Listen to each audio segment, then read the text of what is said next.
When The Dark Knight Rises hit theaters in 2012, audiences expected Christopher Nolan's epic conclusion to his Batman trilogy. But behind the cape and cowl was a production filled with drooling masks, painful IMAX bass, and a death scene so bad the actress herself joked about it. From real airplane hijacks to secret endings and a voice nobody could understand, The Dark Knight Rises is packed with bizarre production secrets that almost derailed the entire film. These are 15 weird facts about The Dark Knight Rises, the trilogy finale that proved practical effects are alive and well in modern cinema. Before we descend into the darkness, make sure you're subscribed and hit that hype button so others can discover these behind-the-scenes secrets you won't find anywhere else, and trust me, you don't want to miss what's coming next. Now let's rise together. Number 1. The prologue was too intense for theaters. When IMAX screenings first showed the airplane hijacking sequence, theaters immediately received complaints. The bass wasn't just loud, it was physically painful. Audiences reported their chests vibrating uncomfortably, some feeling genuine distress from the overwhelming sound mix. Theater chains demanded Nolan lower the audio levels before wider release. The director had pushed his sound design to create visceral impact, the kind of immersive experience that makes you feel like you're inside the action. But he'd gone too far. Engineers had to remix the entire prologue, pulling back frequencies that were literally hurting people. It's a reminder that sometimes bigger isn't better. Even Christopher Nolan, master of spectacle and technical precision, can miscalculate what audiences can physically handle. The adjusted version still packed incredible punch, just without sending moviegoers to the chiropractor. Number 2. Christian Bale considered not coming back. After The Dark Knight became a cultural phenomenon and critical masterpiece, Bale walked away convinced his work was complete. He told friends and colleagues he was done playing Batman. The character had been explored fully, there was nothing left to say. Heath Ledger's tragic death had also cast a shadow over any potential sequel, making the idea of returning feel emotionally complicated. But Nolan wouldn't accept no for an answer. He personally reached out to Bale with a pitch that changed everything. He explained his vision of Bruce Wayne not as triumphant hero, but as broken failure who must literally rise from defeat. This wasn't going to be another superhero adventure. This was about redemption, mortality, and whether a man could rebuild himself after losing everything. That thematic depth convinced Bale to return. He wanted to complete the journey, to show Bruce at his absolute lowest before his final ascent. Number 3. Marion Cotillard's death scene was one take. Unfortunately, film critics and internet commenters had a field day mocking the awkward, unconvincing death scene where Miranda Tate reveals herself as Talia al Ghul.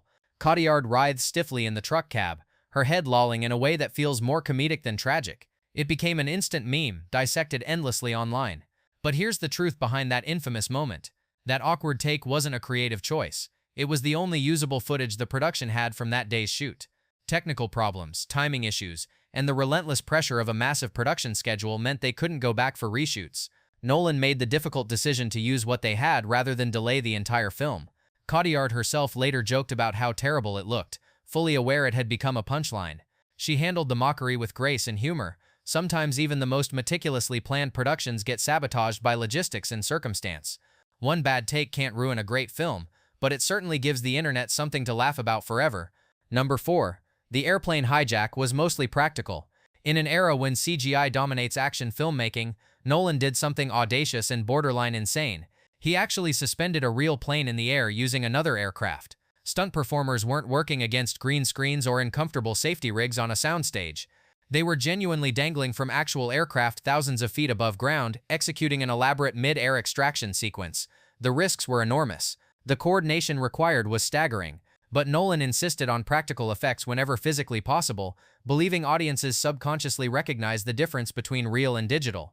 The result is one of the most visceral opening sequences in modern action cinema. You can feel the wind, see the genuine terror on performers' faces, sense the stakes in every frame. It's thrilling precisely because your brain knows on some instinctive level that this actually happened. No amount of computer wizardry can replicate that authenticity. Nolan proved once again that sometimes the old ways are still the best ways. Number 5. Anne Hathaway thought she was auditioning for Harley Quinn. When Hathaway received her callback for The Dark Knight Rises, she prepared something completely different from what Nolan wanted. She'd convinced herself the role was Harley Quinn, the chaotic, unpredictable villain from Batman comics. So she prepared a playful manic character full of wild energy and dark humor. She walked into the audition ready to deliver something unhinged and theatrical. Then she realized Nolan wanted Selina Kyle, a grounded, serious, morally complex cat burglar operating in a realistic world. The tonal whiplash must have been jarring, But Hathaway is a consummate professional. She adjusted on the fly, delivering the nuanced performance Nolan needed. That flexibility and talent are what separate truly great actors from merely good ones. The ability to pivot completely while maintaining presence and authenticity is rare. Hathaway pulled it off and gave us one of the most memorable interpretations of Catwoman ever committed to film. Number 6. Bane's mask caused Tom Hardy to drool. Tom Hardy committed fully to playing Bane, enduring physical discomfort most actors would refuse. But one particular problem became unexpectedly gross and persistent. The elaborate mask, while visually striking and iconic, had an unfortunate side effect.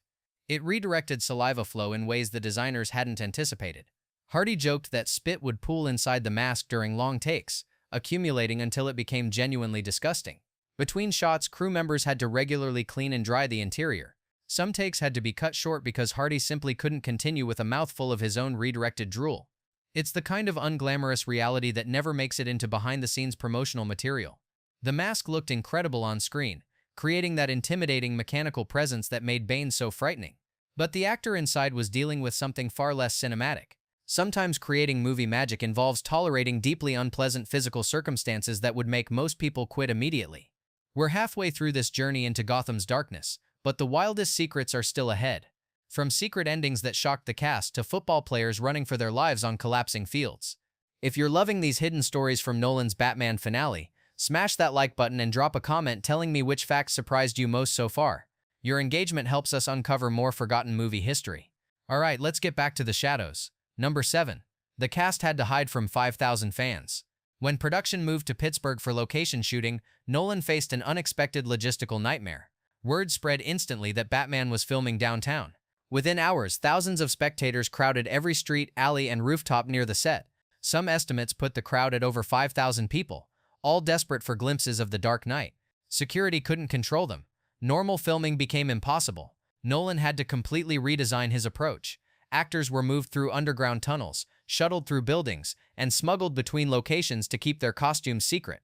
What should have been straightforward exterior shots turned into elaborate covert operations. The irony wasn't lost on anyone. They were making a movie about a masked vigilante, and the actors had to literally sneak through the city like criminals to avoid detection. The crowd's enthusiasm was flattering, but operationally disastrous. It delayed the shooting schedule by days and forced creative problem-solving that nobody had anticipated. Managing that chaos without losing control of the production required incredible coordination and flexibility from everyone involved. Number 8. Bane's voice was re-engineered 3 times. Tom Hardy's original vocal performance for Bane was distinctive but completely incomprehensible. During early test screenings, audiences couldn't understand a single word. They sat confused as this intimidating villain spoke dialogue that sounded like muffled mumbling through layers of fabric. Nolan stubbornly refused to change it initially. He liked the weird, unsettling quality of Hardy's strange accent and cadence. He believed it made Bane more alien and threatening, but studio executives panicked. They couldn't release a major blockbuster where nobody understood the main villain. After persistent pressure and undeniable evidence from multiple test audiences, Nolan finally relented. Hardy never re-recorded his dialogue. Instead, sound engineers re-engineered the voice 3 separate times, adjusting frequencies, boosting clarity, adding digital enhancement to make the words intelligible, while preserving Hardy's unique vocal choices. The final version retained that distinctive, slightly mechanical quality while actually being understandable. It was a compromise between artistic vision and practical necessity. The result became iconic, one of the most memorable villain voices in superhero cinema, precisely because it walks that line between comprehensible and otherworldly. Number 9. The football stadium explosion used real players. The spectacular sequence where Hines Ward runs a touchdown as the field literally collapses beneath him wasn't filmed on some elaborate closed set with stunt doubles. It was shot during an actual Pittsburgh Steelers game halftime show. Real players were on that field. The massive crowd in the stands was genuine, attending what they thought was just a normal football game with some Hollywood filming happening nearby. When Ward broke through and the field began exploding behind him, those shocked reactions from spectators were completely authentic. They weren't extras performing on cue. They were real fans genuinely surprised and terrified by the massive practical explosions happening before their eyes. Only the collapsing turf itself was CGI, added in post-production. Everything else, the running, the explosions, the panic, was real. Nolan once again prioritized practical effects and authentic reactions over safe, controlled digital fabrication. The scene works because those faces in the crowd are experiencing genuine shock. You cannot fake that kind of authentic human response, and Nolan knew it. Number 10. Nolan used zero green screen for Gotham's winter.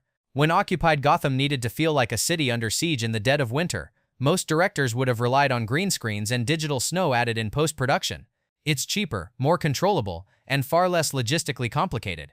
But Nolan rejected that approach entirely. He insisted on practical snow effects for every single shot. Crews deployed massive snow cannons, blasting streets with artificial paper snow that looked and behaved like the real thing. They created genuine winter conditions in the middle of summer, transforming entire city blocks into frozen wastelands. The physical effort was enormous. The cost was significant. But the payoff is visible in every frame. That snow looks real because it is real, at least in the sense that it's actually there, physically present in the environment rather than painted in digitally afterward. Actors interact with it naturally. It accumulates on surfaces authentically. Light catches it in realistic ways. Once again, Nolan's obsession with practical effects elevated the entire production, creating a tactile reality that audiences instinctively recognize and respond to. Number 11. Joseph Gordon-Levitt never knew he'd be Robin. Throughout the entire production, Gordon-Levitt played John Blake as written, a young idealistic cop who believes in Batman's mission. But the script he'd received never included the final reveal. The moment where his legal name is revealed to be Robin John Blake, that clever nod to the famous sidekick, was kept completely secret. Nolan held back that twist deliberately, ensuring it wouldn't leak during production. Gordon-Levitt only learned about it late in filming, after most of his scenes were already shot. The secrecy paid off. When audiences heard that name drop in theaters, the reaction was immediate and powerful. Some loved it, others groaned, but everybody felt something. That's the power of a well-executed twist. If Gordon-Levitt had known from the beginning, his performance might have been different, more winking and self-aware. Instead, he played Blake completely straight, making the final revelation land with unexpected impact. Number 12. The broken back scene was filmed in a warehouse. The iconic moment where Bane breaks Batman's spine looks like it takes place in a massive underground prison, a sprawling pit with hundreds of prisoners watching from different levels. The cinematography suggests enormous scale and depth, but the reality was far more modest. That entire sequence was filmed in a relatively small warehouse with clever camera angles and strategic lighting. The impression of vast space came from digital extensions added in post-production, expanding walls and adding depth that didn't exist physically. It's a testament to smart filmmaking and the power of suggestion. Nolan and his cinematographer Wally Fester understood how to use framing, perspective, and darkness to create the illusion of space without actually building massive sets. The physical confrontation between Bane and Batman was real, brutal, and exhausting for both actors. But the environment around them was largely fabricated through movie magic and technical expertise. Sometimes the most impressive visuals come not from building bigger sets but from using the tools of cinema to trick the eye convincingly. Number 13. Tom Hardy gained 30 pounds but still looked too small. Hardy threw himself into physical transformation, gaining over 30 pounds of muscle to play the intimidating Bane. He worked with trainers obsessively, ate massive amounts of food, and bulked up to over 200 pounds. By any normal standard, he looked huge, genuinely intimidating, and physically powerful. But comic book fans immediately complained. They argued he wasn't big enough, not comic accurate, not sufficiently hulking to match the source material. Some wanted a bodybuilder, someone impossibly massive and grotesque. Nolan responded to these criticisms directly and dismissively. He stated clearly, "We weren't doing the Hulk, we're doing reality." His Batman universe operated on grounded principles. Characters existed in recognizable human proportions. Bane needed to be believably strong and threatening, not a cartoon monster. Hardy's physique was perfect for that vision, intimidating without being ridiculous. Nolan understood something fundamental. Comic books can exaggerate proportions because they're drawings. Films require actors who can move, fight, and perform convincingly. Hardy delivered exactly what the film needed, even if it wasn't what some fans had imagined. Number 14. Batman's new Batwing was based on real military prototypes. When designing the new aerial vehicle for Batman's final film, Nolan's team didn't just sketch cool-looking fantasy aircraft. They studied classified military tiltrotor and VTOL prototypes, examining real experimental aircraft being developed for actual combat situations. They wanted something that felt plausible, like it could actually fly using recognizable physics and engineering principles. After extensive research and design work, they built a full-scale working rig for exterior shots. Not a flyable aircraft, obviously, but a practical prop substantial enough to be filmed in real environments with real lighting. Once again, Nolan's commitment to practical effects and grounded realism elevated what could have been just another CGI spacecraft. The Bat feels real because its design principles are real, extrapolated from genuine military technology. It's this attention to believable detail that separates Nolan's films from typical superhero fantasies. His Gotham operates on recognizable rules, making the impossible feel just barely achievable. Number 15. The ending was kept secret from most of the cast.